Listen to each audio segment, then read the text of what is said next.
Good morning, members of the committee, members of parliament, support staff, radio listeners, TV viewers, those following via social media, and members of the media.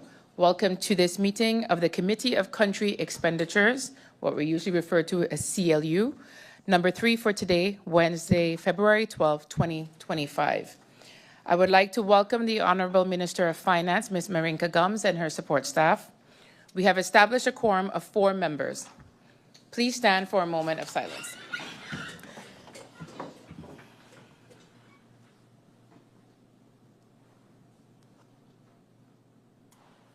Thank you. I have received notice of absence from MP Kotai and notice of lateness from MP Irian. Before I proceed, are there any other notifications from any members of Parliament? I see MP La Cruz. Go ahead. You have the floor. A blessed morning, Madam Chair Lady, SG, the Minister of Finance and her support staff, those in the Tribune, my fellow colleagues, and those watching on social media. Madam Chair Lady,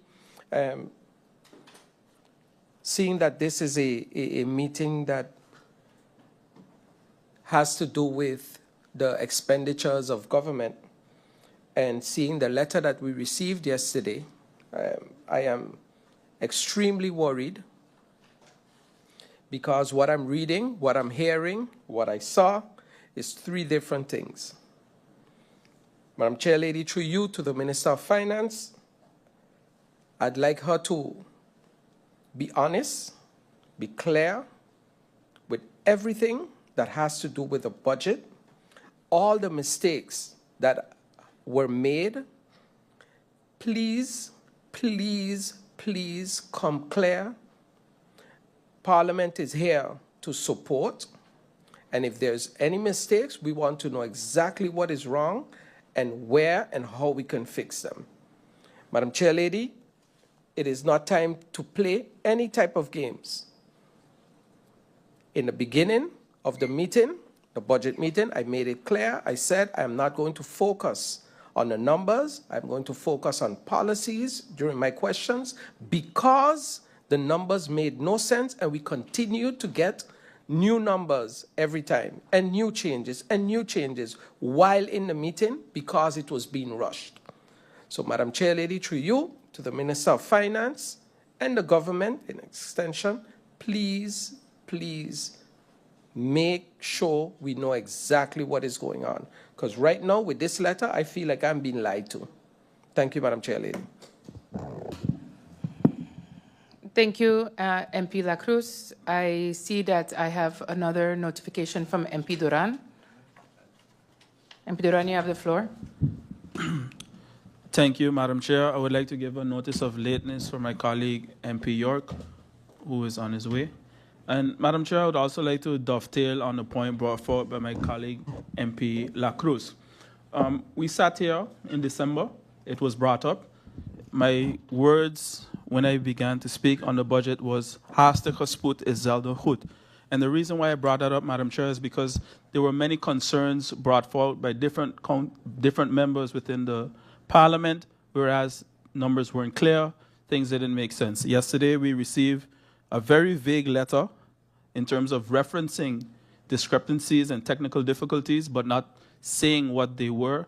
And up to now, almost a month later, the budget has not been published since its approval.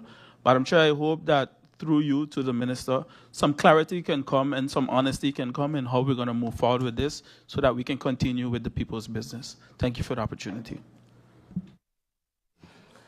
Thank you, MP Duran, for your notification.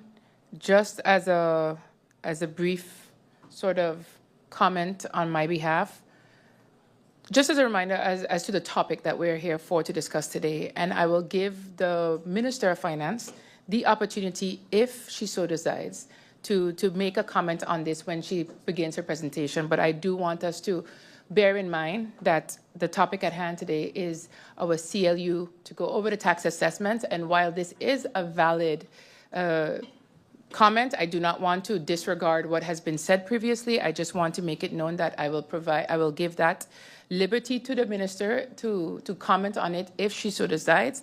Otherwise, we understand which other means are available to us to let exactly this be known to all persons here today. Thank you very much to both MPs. I see MP Arian has a notification. MP, you have the floor. Good morning, Madam Chair. Yes, following up on the statements made by MP Duran, the reason why we think it's very important is we sent an email, I believe, last week to the chair, a letter, and a follow-up letter to the chair on Monday gone. We have since then received a letter from the Prime Minister that is very, very, very vague, without any, let's say, correspondence from the Minister of Finance regarding the budget. The Prime Minister sent a letter that said absolutely nothing. It had no solutions. He only stated issues and problems, but did not state what he expects from Parliament and our role. And MP Duran was on radio this morning, and he already indicated, based on Article 100, that anything to do with the budget, right, has to come back to Parliament. It's not the authority of government to make any changes or amendments to the budget. The budget has not been ratified, which means that the government, so even this, the government cannot execute any tasks based on the stuff that they mentioned and the promises they made in the budget debate 2025.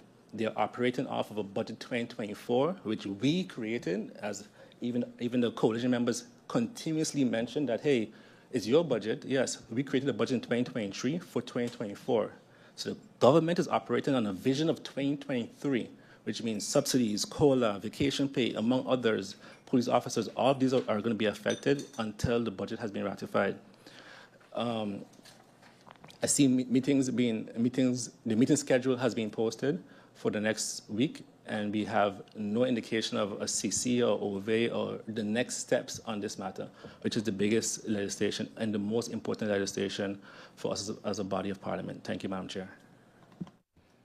Thank you, MP Arian, and I refer to my previous comments beforehand in terms of providing the liberty to the Minister of Finance to decide if she would like to comment on that today or via our regular channels.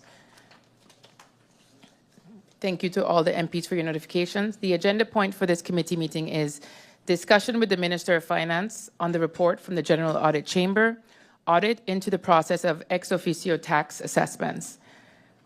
IS number 728-2022-2023, also IS 1077/2022-2023, dated September 6, 2023.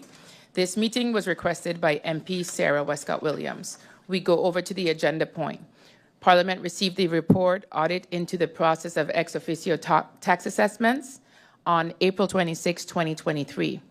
As previously mentioned, the document is registered at IS/728/2023-2024. Subsequently, on September 6, 2023, Parliament received a letter from MP Westcott Williams with the request that a meeting of the Committee of Country Expenditures be convened to discuss the report from the General Audit Chamber. The presence of the Minister of Finance was also requested. This document is registered as IS/1077/2022-2023, dated September 6, 2023. Have different dates. Additionally, it is important to note that Parliament received a copy of a letter addressed to the Minister of Finance regarding recent concerns shared regarding material inaccuracies in profit tax assessments issued by the Tax Administration on October 29, 2024. This document is registered under IS/213/2024-2025.